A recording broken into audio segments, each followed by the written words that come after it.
Good afternoon.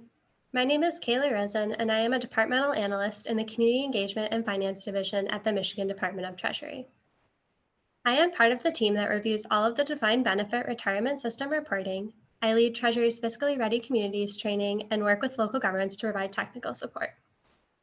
On June 29th, we will be hosting our Fiscally Ready Capital Asset Management and Planning webinar. As you can see on this slide, and I will post later in the chat, the link if you would like to register. Additionally, I wanted to thank you all for joining us for our 13th webinar in our Updates and Resources for Local Governments webinar series about the American Rescue Plan Act. Before we begin, I would like to go through a few details. Today's webinar has a question and answer feature. To access this feature, please click the Q&A button and type your question and then press send. You can use this feature for the Q&A portion at the end of the webinar. We request that you please only use the Q&A feature to ask questions. There may be a lot of questions today, so please wait until each presenter is done with their presentation before asking questions about that topic, as many of your questions will be answered in the material being covered today. Please note that we will not get through all of the questions, but we will try our best to cover as many as possible. Over the past year, we've held numerous webinars that have covered a diverse set of topics that are important to local governments. In order to view these previous webinars and resources, I will shortly post a link to Treasury's webinar page. Today's webinar will be recorded and posted on the Michigan Department of Treasury website, along with a copy of the PowerPoint slides. After you exit the presentation today, you will be asked to complete a survey. Please take the time to do so, as this feedback is important to help us continue to develop these webinars. Now I would like to introduce Heather Frick. Heather is the Director of the Bureau of Local Government and School Services here at the Michigan Department of Treasury. She will be our MC for today. Thank you, Kayla. Good afternoon and welcome to the American Rescue Plan Act webinar as part of our Updates and Resources for Local Government webinar series. My name is Heather Frick and I am the Director of the Bureau of Local Government and School Services with the Michigan Department of Treasury. We are pleased to be able to collaborate with the Michigan Municipal League, the Michigan Association of Counties, the Michigan Townships Association, and the County Road Association of Michigan to host our 13th joint webinar of this series. Our goal at Treasury is to provide as much information and resources for your use as possible. Today's presentation will provide updates on the American Rescue Plan Act, commonly known as ARPA, including eligible uses and receipting, strategically utilizing ARPA funds, accounting requirements to receive federal grants, and an update from the Lieutenant Governor, Garland Gilchrist. While we will attempt to be as informative as possible during this webinar, the U.S. Department of Treasury has only issued interim rules on the American Rescue Plan Act. These rules are subject to change. The information provided during this webinar is solely intended for general reference and is not comprehensive or final information. It is recommended that local governments review all guidance from the federal Treasury and contact their legal counsel and auditor for their specific situation. To begin our webinar, I'd like to introduce Eric Busses, Chief Economist and Director of the Office of Revenue and Tax Analysis, along with Rod Taylor, the Community Engagement and Finance Division Administrator with the Michigan Department of Treasury. Eric will start today's presentation by providing an overview of the American Rescue Plan Act. I will turn it over to Eric at this time. Thanks, Heather. It's a pleasure to be with you this afternoon and be able to provide an update on the American Rescue Plan Act. So the American Rescue Plan Act has many initiatives and programs for local governments.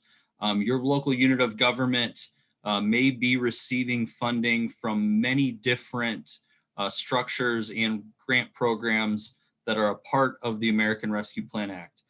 It's a broad act. You've probably heard about it in both your professional and personal capacities, ranging from unemployment insurance expansion to the economic stimulus payments. But the objectives are overarching and are meant to support the COVID pandemic response, support the economy, fund public health, and provide support to local units of government. So that's what we're going to be focusing on mostly today, is how this act provides funding to Michigan local units of government. So On the next slide, one of the key ways in which this is supporting local government is through the Local Fiscal Recovery Fund. This fund will provide payments and funding to all Michigan counties, as well as cities, villages, and townships. The structure and the way that each of these groups receive the funding is a little different. Whereas the counties and certain cities and some townships receive the money directly from the federal government. Many local units of government are going to be receiving their money from the state of Michigan. So in the rest of our presentation, we're really going to be focused on the Local Fiscal Recovery Fund. We might refer to ARPA as well, but for at least what Rod and I are describing, we're talking specifically about the Local Fiscal Recovery Fund, and the rules and regulations for other funding mechanisms and grant revenue streams may be different for other areas of the Act, but just want to clarify that the rest of the information in Rod and my presentation will be focused on the Local Fiscal Recovery Fund. Next slide. So the Local Fiscal Recovery Fund is complex, and as Heather mentioned, information coming from U.S. Treasury continues to evolve as everyone learns the details and works through the nuances of the Act. U.S. Treasury is continuing to work on FAQs and guidance, and we expect that there are still going to be many unanswered questions that we hope to resolve over the next couple weeks. Because of this, we're not going to be able to answer all the questions today, but we hope that the webinar is a good start in getting us on the path to communicating the information that you'll need to successfully use these funds in your community. The PowerPoint slide that we're using today has lots of embedded links, as denoted by the blue underline. We know that you can't click on these in Zoom, so we just wanted to note that these are there as a resource for you. But you'll need to access these through the PowerPoint PDF that was linked to at the beginning of the webinar, and it will also be on our website. So we hope this is a resource that you can use throughout the next few weeks as you work through how your communities will leverage these funds. So a couple introductory remarks. Sorry, if you can go back to the last slide. A couple more introductory points. So unlike the CARES Act, where the state passed on funding, the local governments that receive money through the Local Fiscal Recovery Fund are the prime recipients, meaning that your units of local government will be responsible for reporting and being audited by the federal government.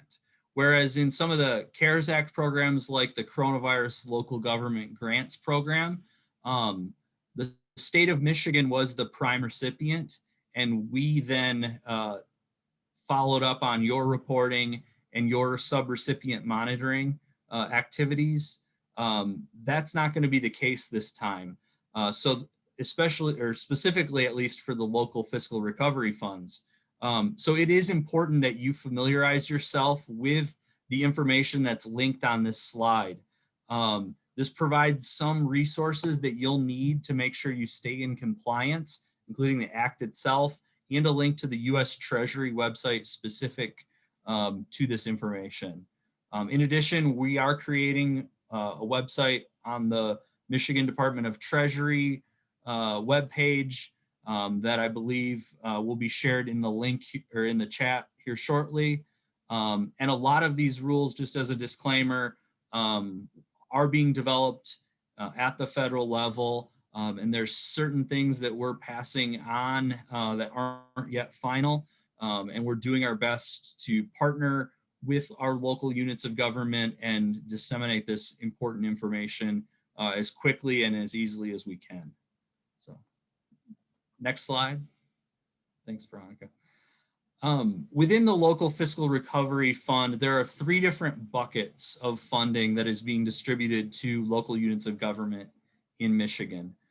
First off is the counties. Counties in Michigan will be receiving just under $2 billion. The payments to counties are based on the county's relative population across the nation.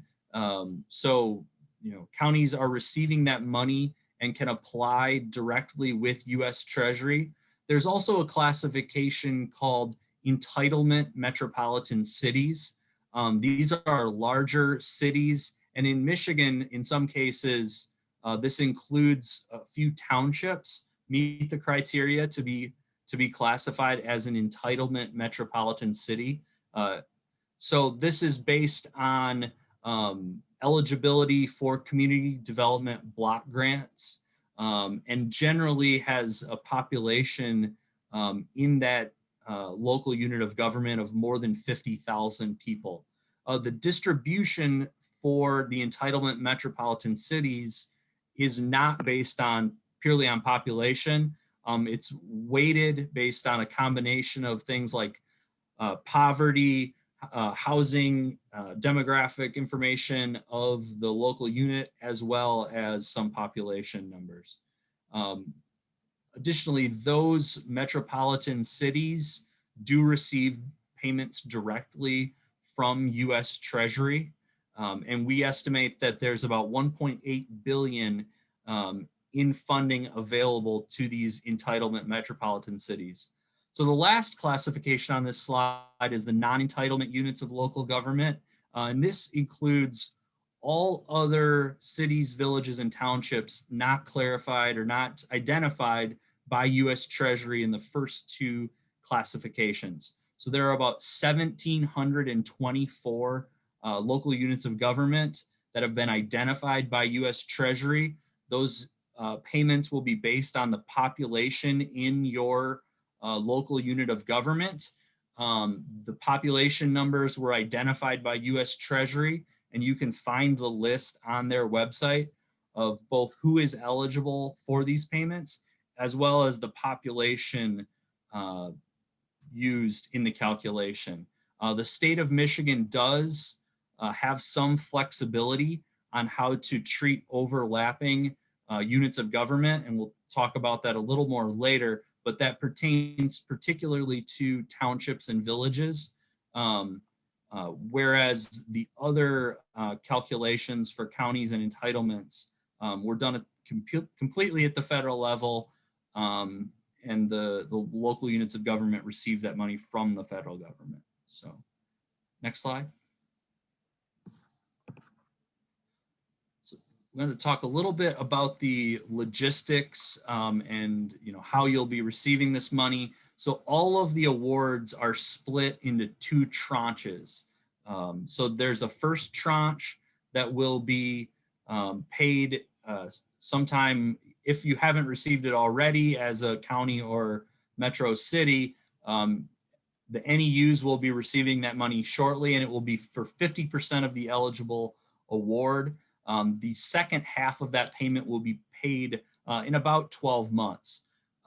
Generally, funds can be used for expenses incurred between March 3rd, 2021 and December 31, 2024. US Treasury has indicated that local units of government will have until 2026 to complete projects as long as the expense was incurred prior to December 31, 2024.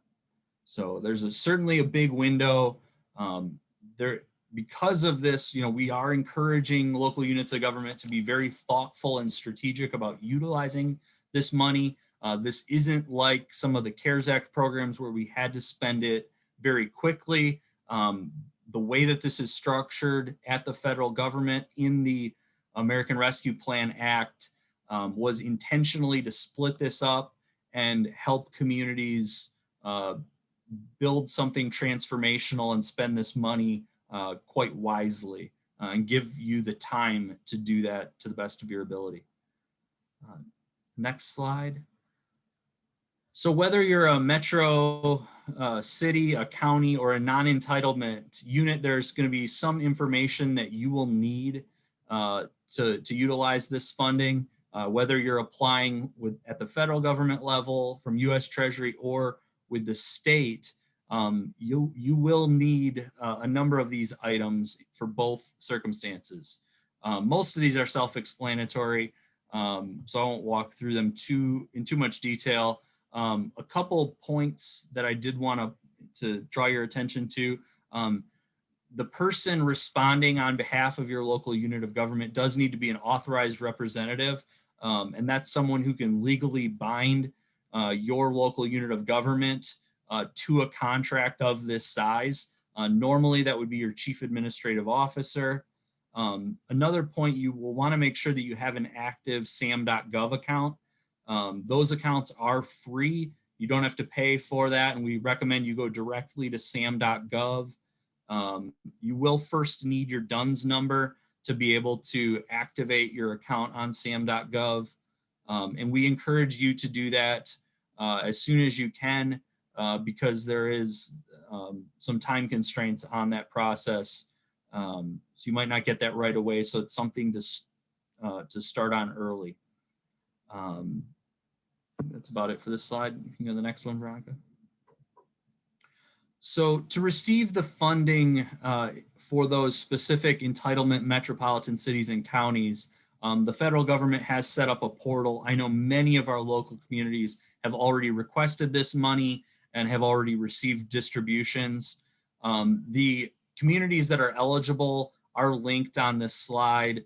On the U.S. Treasury website, there's specifically the county allocations as well as the metropolitan cities, which again in Michigan does include some townships. So for everyone else who's either a city, village, or township, you'll fall into the next category, which is the non-entitlement local units of government. You can go to the next slide. So there's been a bit of confusion and misinformation about how this process works. So I just wanted to kind of start at the beginning. As the American Rescue Plan Act was enacted, there have been a number of deadlines U.S. Treasury had to hit after that act was signed. U.S. Treasury released their interim rule on May 10th, as well as the specific city, villages, and township population data on the 10th of May. They did not make the payment to the state for that funding until the NEU guidance was released. That guidance was released on May 24th, a bit after the deadline for releasing some of those internal rules. That guidance to the states was critical, and there were a lot of things that we could not start on until we received the rules and what we needed to collect. We received the payment for NEUs on May 28th, which then starts the clock on many of the deadlines specifically for NEUs. So the NEU distribution is a completely different channel from the other two distribution mechanisms with different deadlines. And I know that caused a lot of concern and confusion from local units already about why payment was not granted 60 days after the signature of the act, like it was for the other units of government. But for NEUs, there was a separate timeline and deadline. U.S. Treasury has continued to update their FAQs. They last updated one about a week ago. Another important step that needs to occur before the state can start making NEU distributions is the legislative appropriation. The legislative appropriation passed the House and Senate this week in Senate Bill 37. The Senate concurred with the House changes yesterday. The bill has not been presented to the governor, but we hope that's occurring shortly. And that is an important step because we can't make payments and start some of our processes until after that occurred. We also need resolution from our policymakers on how to distribute township and village distributions because of the overlapping population. And this agreement and the moving of the supplemental allowed us to move forward on that. So next slide. So at a high level, non-entitlement units, or NEUs, as we often say for short, typically serve populations of less than 50,000. These were identified specifically by U.S. Treasury. In the guidance that we received from Treasury, we're not allowed to just pay local units of government. Units of government actually need to request the funding from us. So we are setting up an application and software that you can use to send us all of the required documents that we're required to collect. And that will happen in the ELITE system. So I know a lot of you are familiar with that. That's where you submit a lot of your financial documents to the Michigan Department of Treasury already, like your F-65s. That's a secure site that local units are familiar with. We are planning to have that software launched on July 6th so that you can request the funding from the state of Michigan. And we're working to build that system and roll out guidance on how exactly to use it. So next slide.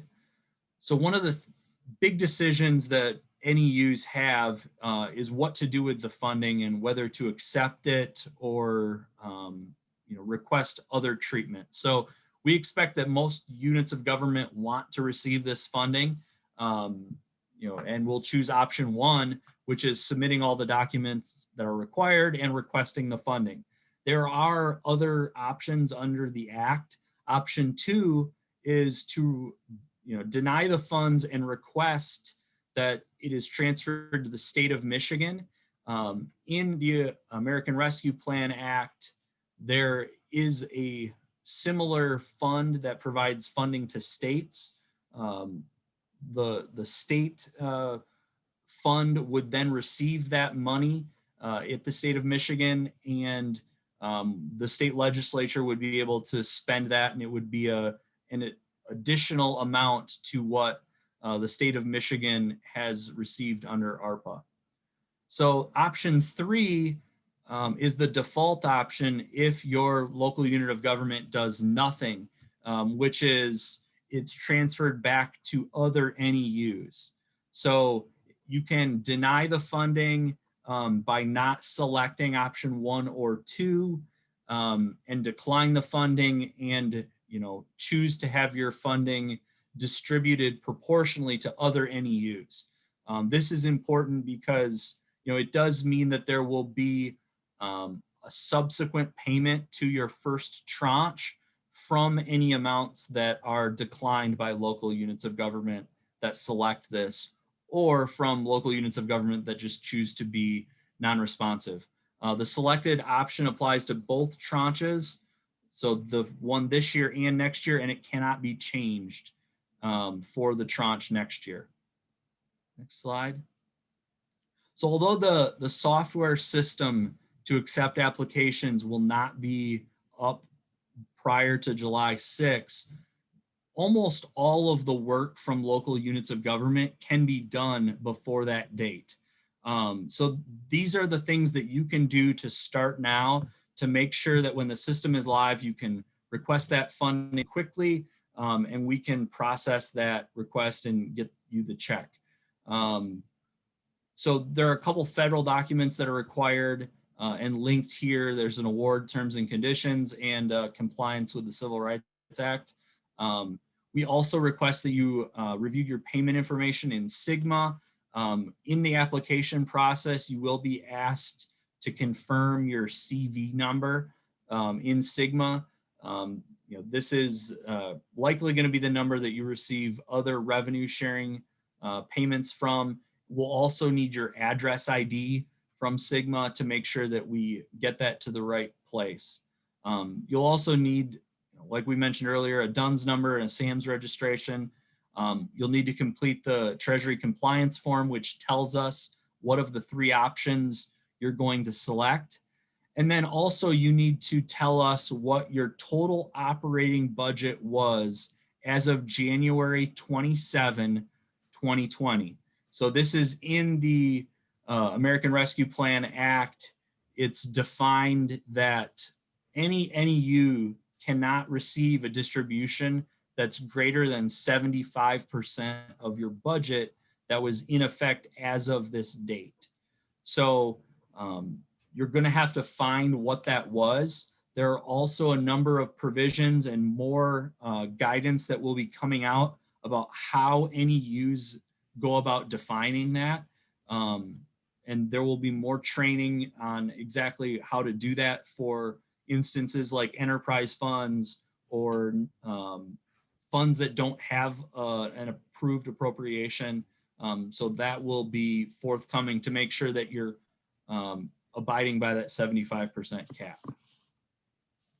The last slide just shares a couple resources. So we do have a new Treasury website that is live, michigan.gov/ARPA. Many of the required documents are available on that site. And we also are releasing the estimates of the total funding, the maximum funding allowed prior to the 75% budget cap. That document is also on our website, and this resolves the township village calculation issue and also provides information about the population totals that were identified by U.S. Treasury and U.S. Census and provides the calculations. With that, I will turn it over to Rod to talk about allowable uses. Thank you, Eric. Well, again, thank you for the opportunity to be here today. Before we get into the specifics of allowable expenses, if we can go to the next slide, please. Just a reminder that the information and guidance from U.S. Treasury is continued to be developed and released. Just like with CARES Act, information will change and be updated. So make sure you continue to review the resources that Eric provided in the beginning of the webinar. You are considered a primary recipient of these funds, which means that you will work directly with U.S. Treasury on all auditing and reporting requirements. And finally, this webinar is intended for general reference, and you should contact your legal counsel, auditor for specific situations. Now let's talk specifically about our allowable expenses on our next slide. So how can you use the funds? First, you can use it for responding to COVID, either related to public health or economic impacts. 2, you can use it for premium payments for essential workers. 3, to cover revenue losses. And finally, 4, investments in infrastructure, specifically water, sewer, and broadband. And we'll go over these more in a minute. But it's important to note there are some exceptions. And those are, you can't use the money to spend on pension payments, replenishing reserves, legal settlements, or expenses related to debt. Next slide. Again, allowable use 1 is for responding to the public health emergency or economic impacts related to COVID. And in identifying expenses in this category, you'll need to identify a need or a negative impact. And then you'll need to identify how the program or service addresses that need or that impact. Next slide. Under public health, there are 3 subcategories. Those are containing and mitigating COVID-19, behavioral health needs, and payroll and benefits. And U.S. Treasury has provided the examples that you see on this screen, but they include purchasing personal protective equipment, public facility upgrades related to the pandemic, and payroll and benefits for public health and safety workers. As with other programs we've recently seen, you can use these funds for police and fire payroll. But note, it does require these employees to be primarily dedicated to COVID-19 response.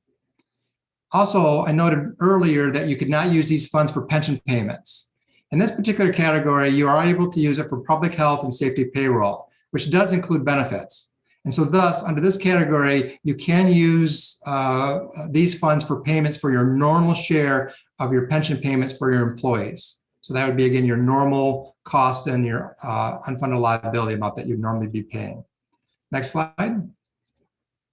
Under negative economic impacts, there are 4 subcategories.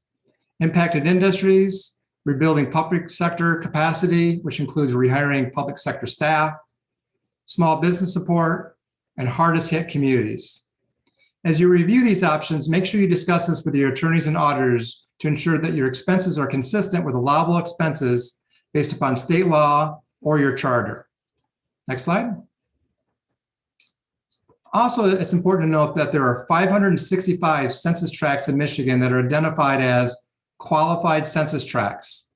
If your community has one or more of these, you have some additional flexibility on how you spend the dollars for public health or economic impacts. For example, lead remediation, development of affordable housing, or educational services such as after-school programs. If you don't have qualified census tracts, you can still use these funds for a similar purpose if you can show that the specific population or households were disproportionately impacted.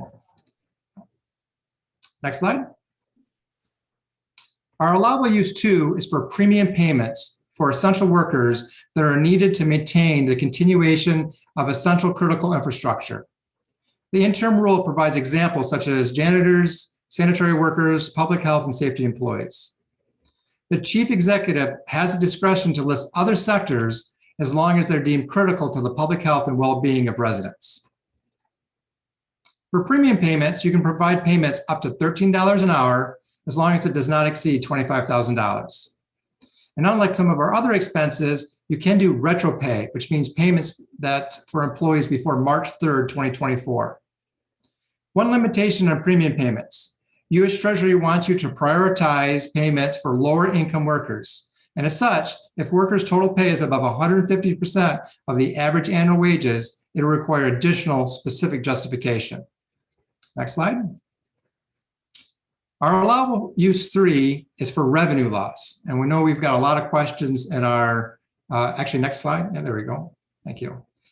We have a lot of questions regarding this in the chat, but if you're able to show revenue loss, you're able to spend these funds on government services that benefit citizens today.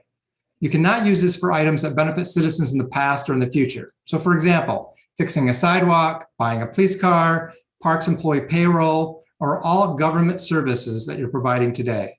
But you can't spend the money on debt or funding reserves. Now, many local units of government may think that they don't have a loss due to COVID, but we encourage you to run these calculations because of how the formula works. And we expect that most local units of government will have some type of revenue loss and they will be able to use. And since this category is more flexible, it's worthwhile to investigate this category in depth. Next slide. To determine revenue loss, it should be a pretty easy calculation, but as you can see in the coming slides, it's pretty complex. The first thing you have to do is determine your lost revenue. The first thing you have to do to determine lost revenue is to understand what revenue you can count. And so the U.S. Treasury is using definitions based upon the U.S. Classification Manual, which you'll want to review. Revenue includes all revenue streams, including taxes and charges for service, and is not limited just to your general fund, but is for entity-wide revenues across most funds. To understand what's included, it may be easier to understand what's excluded. So for example, it does not include federal transfers, including your CARES funding payments from last year, refunds, correcting transactions, issuance of debt, and utilities. Now specifically water and electric. Now please note, it's unclear if this includes sewer, and we'll need to see some additional guidance from U.S. Treasury on this matter. Next slide. After you understand what revenue you count, it's time to begin the calculation process. You'll need to determine 3 items for this. First, using the revenues that you can count, you'll determine your base year revenue. Second, you'll need to determine how you calculate your assumed growth rate. And third, you'll need to determine your actual revenue in the time period that you're measuring. In the following slides, we'll go over this in more detail. So next. Using these elements we talked about in the last slide, you'll use the following formula on the screen. Now, this calculation will not be done once, but actually be done 4 times, starting December 2020 and ending in 23. Now, let's talk about each of these elements in more details. So next slide. Your base year is the last full fiscal year before January 27th, 2020. For most governments, this should be your fiscal year 2019. Using this time period, you'll measure your entity-wide revenues and come up with a final number that will be used formula. You'll only have to determine your base revenues once, and you don't have to recalculate for each of the 4 calculation periods. Next slide. Brad, I'd like to interject so we can take an opportunity. Our first guest speaker for today's webinar and someone who needs no introduction has joined us. Please let me welcome our Lieutenant Commander-in-Chief for the great state of Michigan, Lieutenant Governor Garland Gilchrist.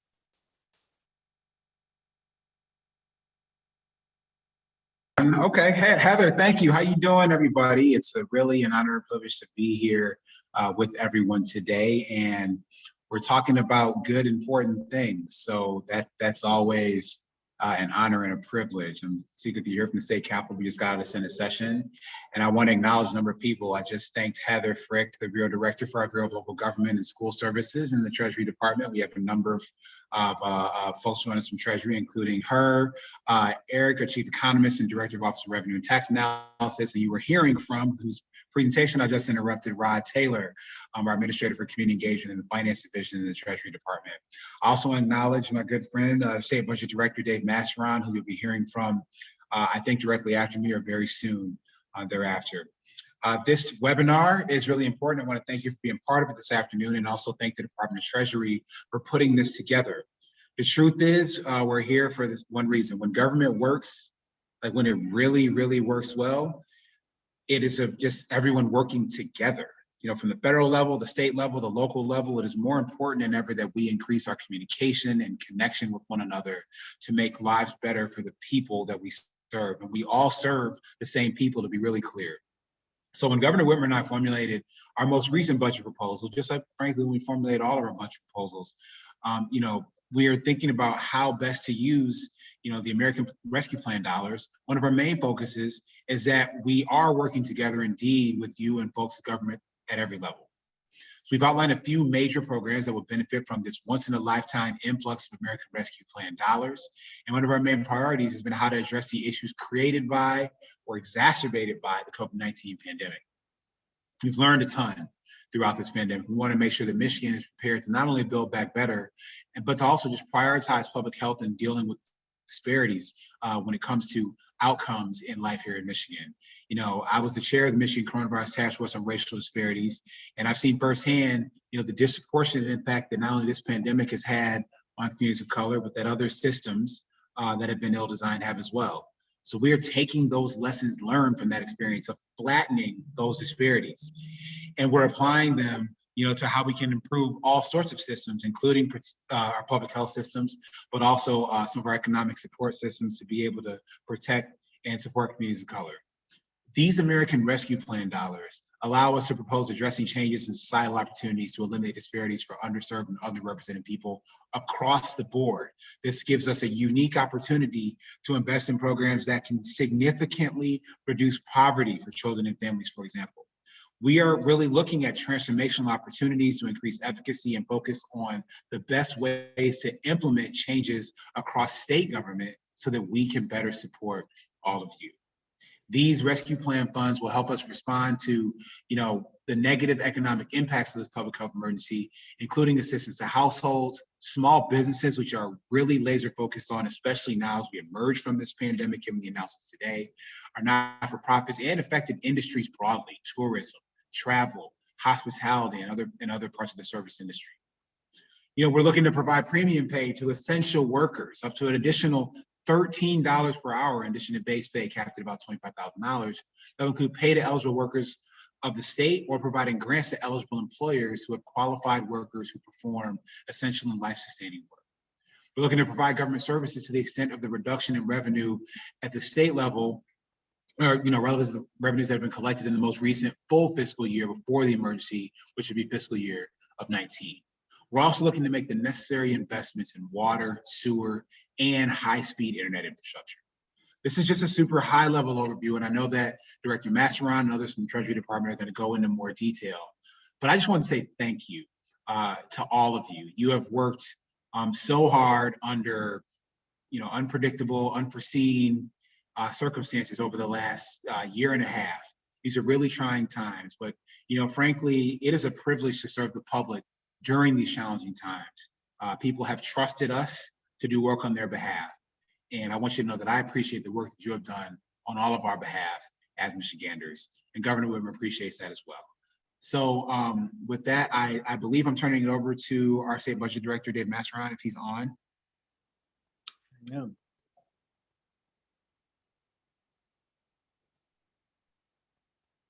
Hi, I don't know if I'm broadcasting yet. There you go. Oh, That's all you. there I am. Hey, thank you, Lieutenant Governor. I appreciate you going through with such detail the plans that we're working on. I appreciate you taking the time to join us here, and to all the participants out there, I appreciate you taking some time just to hear from me. And I'm going to be really brief.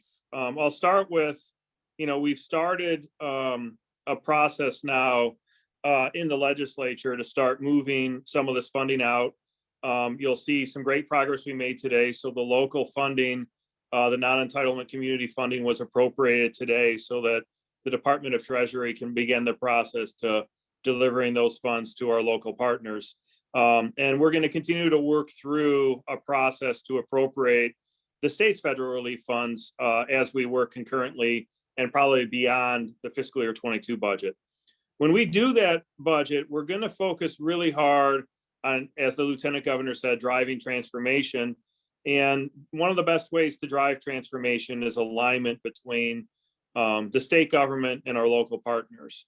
So one of the things that we're looking very carefully at and working with our partners in the legislature at are those types of infrastructure or other investments we can make that have matched components so that the local communities can help direct and participate in those programs.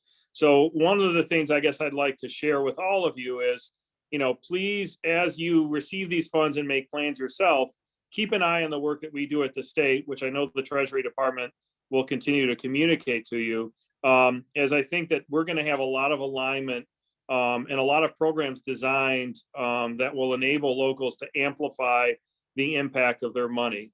The types of programs we're thinking about range from brownfield redevelopment to economic development within the regulations that U.S. Treasury provided us. Types of things that answer really a set of questions that the governor set out early on in this process. And those priorities or questions, she said every policy needs to be put to, will be focused around, first and foremost, does it respond to the pandemic or a negative effect of the pandemic? Second, does it help advance our goals around equity and making sure those that are underserved, whether they be just the lack of infrastructure or a concentration of poverty, how are we addressing that underservice that the state provides our residents and then our governments provide our residents? How is it transformational, and is it truly transformational?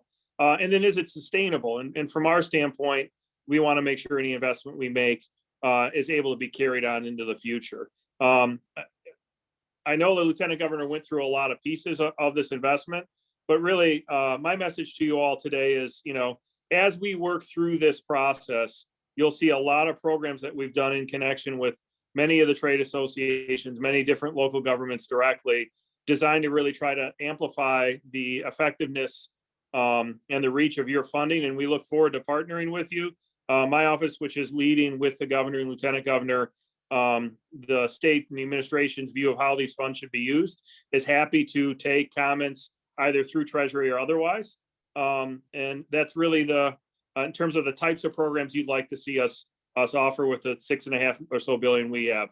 And that's really the only message I have for you today. And I appreciate all of your time. Thank you, Budget Director Masseron and Lieutenant Governor Gilchrist for joining us today. I'll turn it back over to Rod Taylor. Well, thank you so much for that message. That was very informative. So we'll continue on where we left off, which is the complicated formula related to lost revenue. And at this point, we are at the second component of your formula, which is your growth adjustment calculation. Our local units of government actually have two choices when it comes to the growth adjustment they're going to use. One, they can review the 3 previous fiscal years and calculate your average annual growth or 2, you can use 4.1%. The good news is you get to use the number that is higher between those two calculations. So next slide. As mentioned, since you'll do this calculation 4 times, each time you do the calculation, you have to enter in the number of months from the end of your base year to your measurement time period. So for example, if you have a June year end and you do your first calculation as of December 31st, 2020, you'd use 18 months. And then December 31st of 21, you'd use 30 months, and so on. So next slide. The last element you need is your actual revenues your jurisdiction collected during the measurement period. You'll use the same methodology used to determine what revenue you're accounting as discussed above. But this time, you're going to be counting the revenues over the last 12 months. So when you're doing your calculation as of December 31st, 2020, you'll use the full calendar year from January to December. We note that for many of our local units of government, this means you're going to be counting revenues over 2 fiscal years. Next slide. So let's put together all of this information in the following example. So let's assume that for your base year, you had revenues of $100. Your growth rate you're going to use is the 4.1%. And with the June year end, your measurement date is 18 months. So the base calculation during your first measurement period would get you $106.20, which U.S. Treasury calls your counterfactual revenue.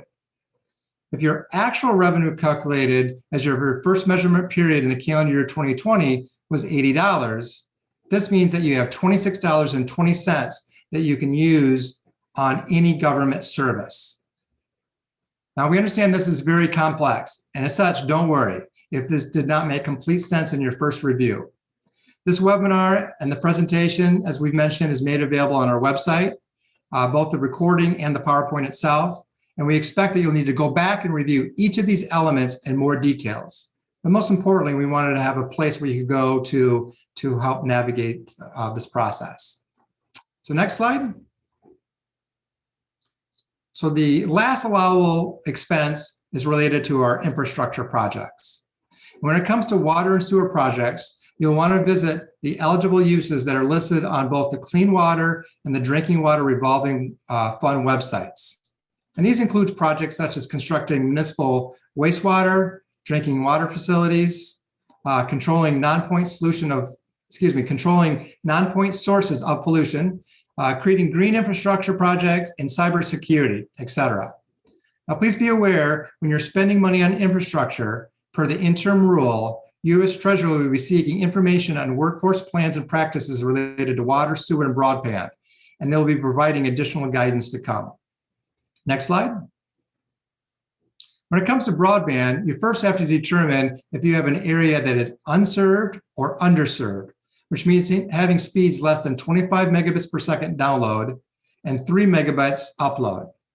If you don't have these speeds, you can use these funds to invest in broadband with a minimum speed of 100 megabits per second. There are some exceptions allowed for lower speeds in certain circumstances. So next slide. The last area we're going to be talking about is some of the reporting requirements that will be coming. So next slide. Because local units are primary recipients and not subrecipients, you'll have to report directly to the feds. U.S. Treasury will be releasing more information on these reporting requirements. But what we know now is that metro communities and counties have to file the first report by August 31st, and then they'll have quarterly reports. And the first one will be due in October. For a non-entitlement communities, it's a little bit easier, and they'll have to file just one annual report, and the first one will be due in October. Now, please be aware, if you do provide grants to third parties, there will be additional reporting and public disclosure requirements. So next slide. Actually, we can go to the thank you slide if you don't mind. Actually, stay right here. That'd be good. Thank you. So just in closing, before I turn it back to Heather, as mentioned, we have a website that is available now, which is michigan.gov/ARPA. This website provides much of the information and resources we discussed today. It also provides the current estimate, the unofficial estimate for our distributions for our non-entitlement units. And as Eric mentioned, this does not include that 75% limitation that locals may face. And we also have established a email address, which is treasury-arpa@michigan.gov. And you can email that address if you have specific questions. But keep in mind that we're still learning along with you. And as such, it may take us a while to respond to some of your more detailed questions. So at this point, I'll turn it over to Heather. Thank you, Rod.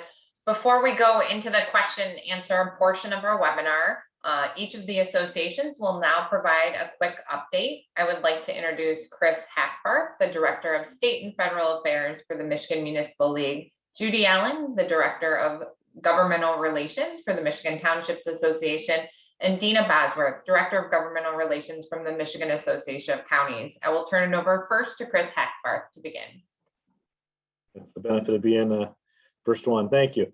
I appreciate the Treasury's partnership here and working with my colleagues at MAC and MTA. This is obviously for all of you tuning in. This is a very big issue. The League is working with our member cities, villages, and urban townships to provide as much additional detail as possible, working very closely with our partners at the National League of Cities, as well as various entities at the state who are working with these dollars. I think one of the things that is important, I'm sure, is going to be similar to my colleagues at MAC and MTA, is trying to provide as many different ways of providing educational materials to our members through those resources that we have, through those relationships with the state and with our federal partners. I know one of the additional things the league is engaged with, Municipal League is engaged with, we are working with an outside source to provide technical support for our members, just as we did under the CARES Act last summer. So for communities that are looking for additional help in terms of technical support for looking for other grants, I think one of the big things to remember for folks tuning in is this was a $1.9 trillion stimulus.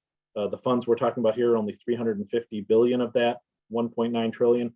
So there is a whole host of other programs and dollars that are available. And to the extent that we can provide support to communities, to our members, that's something we intend to do, as well as, again, additional webinars on our own and teaming up with the other organizations and Treasury on this. So appreciate all the partnership and happy to assist members in any way that we can going forward. Thank you, Chris. Judy? Thanks, Heather, and thanks to everybody from Treasury who are partnered with us on this. This is a unique opportunity for our members to have first chance at the state level to ask a lot of the questions and get questions answered. So we greatly appreciate it. And we do appreciate working with your office as well as the state budget office on a lot of the issues that we've been challenged with on this issue. So from MTA's perspective, it's maybe sound a little bit like Chris. We're working with our members to provide that guidance and assistance to them on the questions and the opportunities that might exist, not only, as Chris said, under, whether it's a metro community or it is an NEU, to make sure that they are aware of that, but also to know what other federal funds might be available that, as the budget director referenced, the unrestricted funds that the state's going or has received as well. So we've had discussions and plans with some of our focus groups in terms of best practices and different plans that could be utilized. We continue to provide that information in emails, all of our publications. We do that on a regular basis and try and make sure it's updated. Sometimes it's daily, mainly it's done on a weekly basis. And I would say, last but not least, we, will continue to host and partner on webinars for our members, whether it is, as Chris referred to his national association. For us, it's NATAT. And we've held one of those to date. There may be more as well, because we continue to work with them for the questions and with the U.S. Department of Treasury to get those answers and guidance. With you as the host today of the Department of Treasury one. And then we also have some upcoming roundtable webinars, discussions with experts, township leaders, and others that we will be putting on as well. So that is what we're doing. And again, we're all working, I think, as fast as we can, as we've all had those several discussions about, what do we know? What are we waiting on? How much can we get to members and provide it so they can make the best decisions possible when they look at the use of their funds. So thank you. Thank you, Judy. And next I'll turn it over to Dina from the Michigan Association of Counties. Thank you, Heather. Very informative webinar today. I think, the department really did an exceptional job laying out all of the complicated issues that all of our local units are going to face. The Michigan Association of Counties has been working regularly with the National Association of Counties to gather as many resources as possible for our members. So for our members who are interested, please make sure you're going to our website. We have link after link after link to not only guidance documents, but also PowerPoint presentations, question and answers, and resources that the National Association of Counties has put out. You will hear updates from us on our weekly podcasts, in our legislative updates every Friday. We are also doing special interviews this summer on American Rescue Plan issues. And those again will be on our podcasts. Links to those will be on our website. MAC has teamed up with Livingston County to identify 4 different companies to help our counties with technical assistance, compliance with the reporting, tracking of expenditures. These companies, one of them in particular, I know was used by 2 of our larger counties during the CARES Act dollars allocation, because we had 4 counties who got direct funding. And so they are in the business of working with the federal government, figuring out what you have to do to get the money into the accounts, tracking it and reporting it. So look for those resources on our website as well. We are going to have our annual conference in September. We're going to have another breakout panel session on eligible expenditures and some great ideas on American Rescue Plan funds. And lastly, I want to reiterate a little bit of what Budget Director Masseron had to say, and something that I know that we've been saying all along, and something I've heard Treasury say, just be careful to plan. There may be opportunities to maximize the dollars that have been allocated, and ways to work with other units of government. So work, with the state perhaps on some match programs that the budget director mentioned, maybe working with your cities and your townships to maximize their dollars on some of the projects that they have. So continue to listen, continue to watch for our updates, and then don't hesitate to call with any questions. Thank you, Heather. Thank you, Dina. We will now start the question and answer portion of the webinar, beginning with Judy Allen of the Michigan Township Association.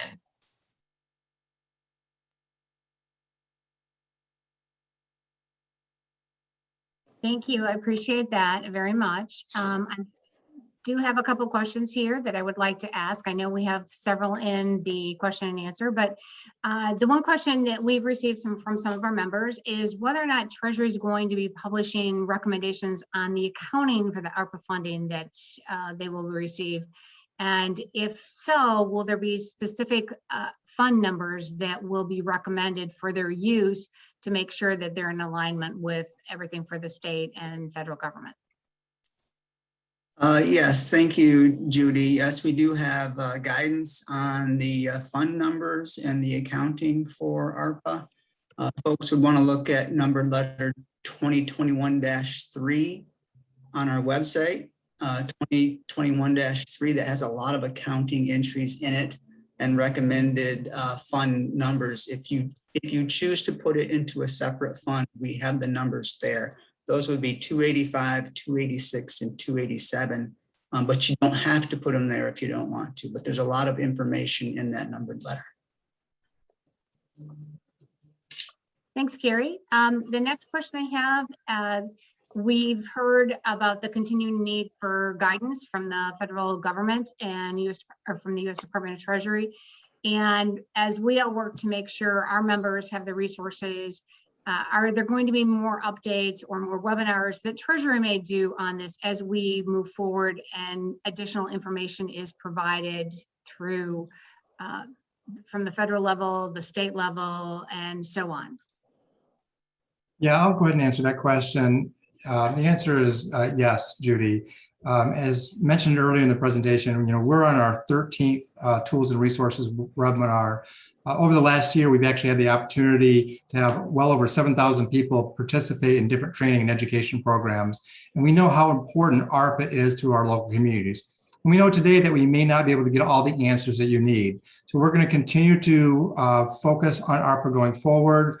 When the elite system becomes available for our non-entitlement units, we'll be having a specific webinar for that application process. In addition, we tend to have a webinar that will focus on the previous question, which is how do you record these dollars, as well as preparation for single audit and other federal requirements that you may have. So we're going to continue to provide that information. Just make sure that you're signed up for our email alerts. And so if you go to www.michigan.gov/CEFD, there's a link there that you can sign up for email alerts, and that ensures that you're kept up to date as we release more information. Rod, can you give that again, just to make sure people got it? Yeah, and we'll throw it in the chat as well. So it's www.michigan.gov/CEFD. So that's the name of our department, the Community Engagement Finance Division, CEFD. Thank you. Thank you, Judy. I'll turn it over to Dina to ask some pre-submitted questions at this time. Thank you, Heather. The first question deals with distribution of funds. So after a local unit applies, makes the application and has turned it all in, how soon after that application will funds be distributed? So I can answer that one.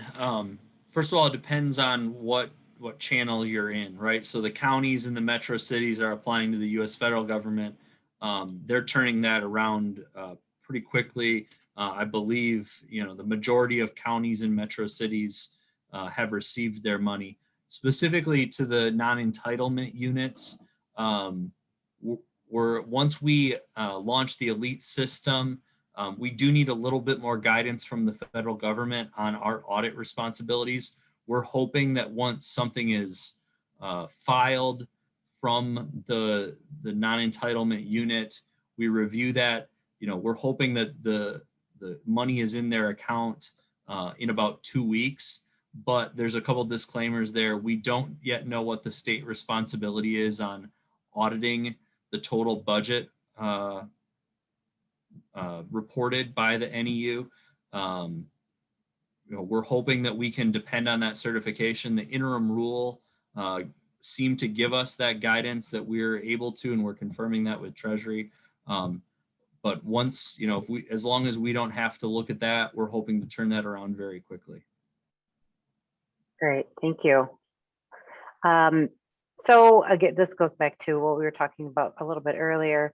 We understand the need to not rush into projects and to plan strategically. However, how do local units balance the timelines necessary to design a project, bid a project, contract for large capital improvement projects? Yeah, Dina, that's a great question. Part of the good news is that U.S. Treasury defined the obligation of funds as of December 31st, 2024, to allow you to actually spend those funds through January 31st, 2026. So part of the good news is that while we have a few years, we actually have a few additional years to get some of those projects done and completed. Specifically to your question, we would recommend that we make sure our local units of government are updating their strategic plan, are updating their capital improvements plans, are talking with their engineers to talk about what potential projects they may have. There are going to be a lot of things that our local units of government have to evaluate when they make determinations on where and how they want to spend those funds. But certainly for some of those more complicated projects, you should be talking with your consultants and your experts to help you guide through, to help make some of those decisions.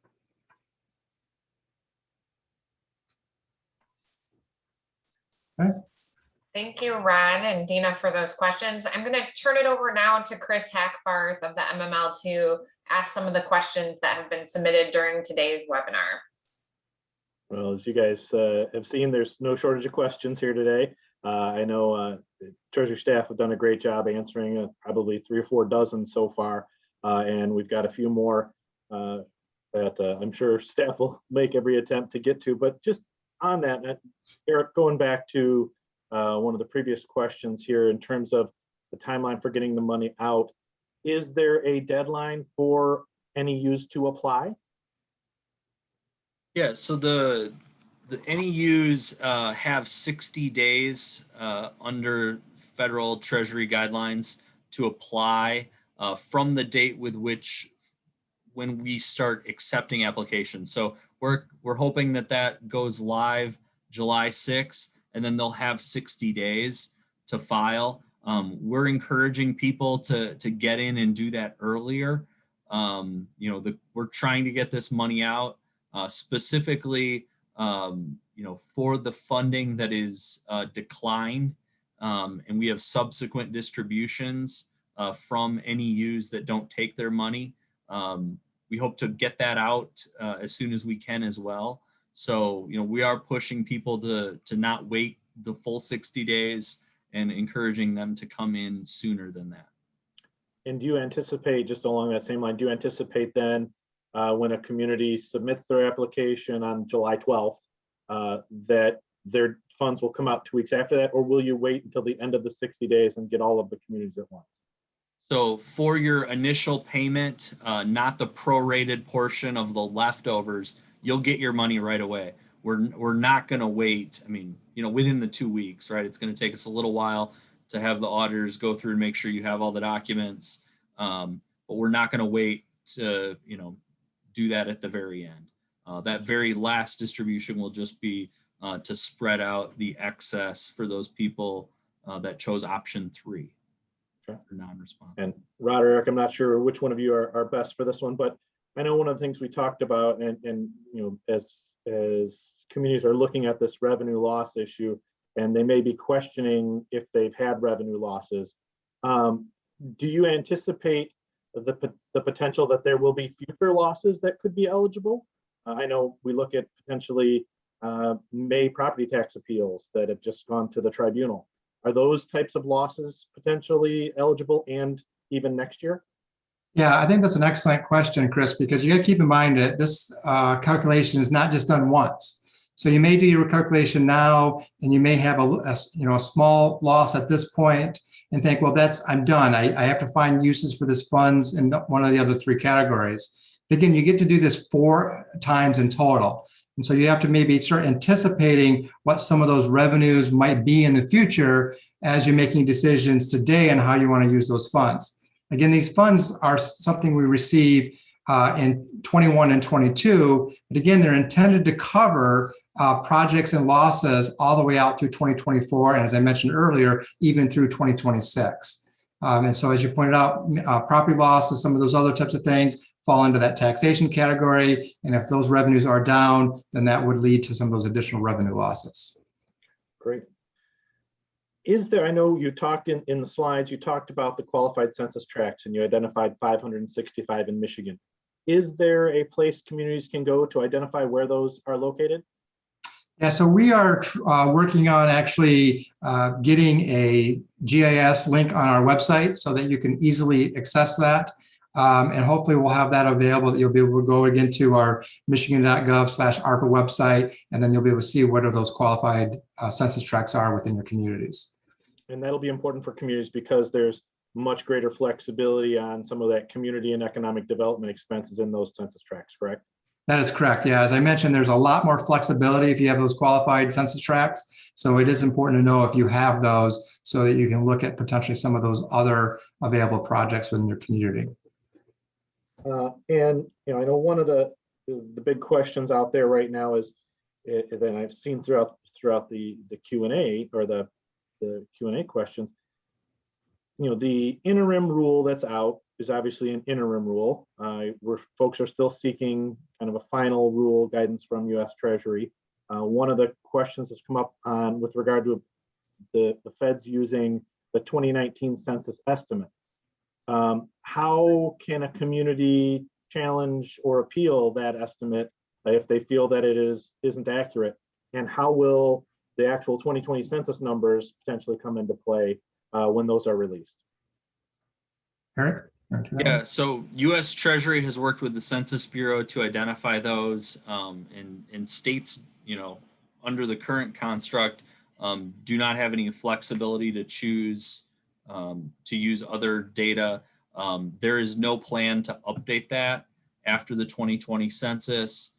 So the award amounts are calculated now and they're just paid in 2 installments. So we're not going to be updating the amounts for a new census with the second tranche of payments. That would certainly be something you could provide a comment on the interim rule. But I, to my knowledge, that would be the only opportunity to provide feedback on that particular instance. And last one I want to mention, again, I know there's been a ton of questions and we won't get to everything today, but I mentioned before there's potentially another $1.5 trillion worth of dollars available throughout this stimulus proposal, and even potentially a jobs plan that could be coming later this year. Is Treasury going to serve as a clearinghouse, or is Treasury working with other state departments where we might be able to have other grant opportunities that might be out there that the state might be pursuing, or that might be under different divisions? Is there a clearinghouse at the state level that locals can find out about those other opportunities? It's a good question. I'm not aware of a coordinating entity like we had when the Emergency Operations Center was operative under the CARES Act. So, that's something we can follow up on. But at this point, I don't know of any place that will be serving as that. But we certainly try to let people know about grant opportunities as we hear them. Thank you. Thank you guys for hosting today. Thank you, Chris. I'm going to turn it over to Ron Taylor at this point in time. Thank you, Heather. Just as a reminder from wrapping up perspective, we do have some of those resources available on our website. We do have our email address that is available. That's again on the ARPA website. We'll try to be responsive as we can. But keep in mind that we really see this webinar today really is the beginning of that learning process for our local units of government. We encourage you to continue to utilize the state to help in that learning process, continue to work with our association partners that are on the call today, as well as your other experts within your community or entities that you may work with, your neighboring communities, et cetera. This is going to be a long process as we continue to navigate the significant dollars that are being made available for our local units of government. At the end of the day, our goal and our objective is to hopefully see that many of our communities are able to make transformational changes within those communities. And we encourage you to continue to think creatively and innovatively in how you can use those funds. Ultimately, we hope that the use of ARPA dollars is going to strengthen the fiscal position of our local units of government, which is going to have long-term impacts for our communities for decades to come. So again, thank you for joining us today. Thank you, Ron. We have reached the end of our content, and this was very informative in the beginning of a much broader conversation. We hope all of you have found this information presented during this webinar valuable and useful for your community. We'd like to thank all of our speakers and partners, the Michigan Municipal League, the Michigan Townships Association, the Michigan Association of Counties, and the County Road Association for participating in today's presentation. The PowerPoint presentation and recording from today's webinar will be available on Treasury's local government and school district webinar webpage by tomorrow. And finally, we would encourage you to participate in the survey following today's presentation. The survey will be used to generate future ideas on webinars and ensure we're discussing topics important to you. On behalf of our presenters and partners, we want to thank you for joining us today at our Updates and Resources for Local Government webinar series. This concludes today's webinar presentation. Have a wonderful day, and thank you for attending.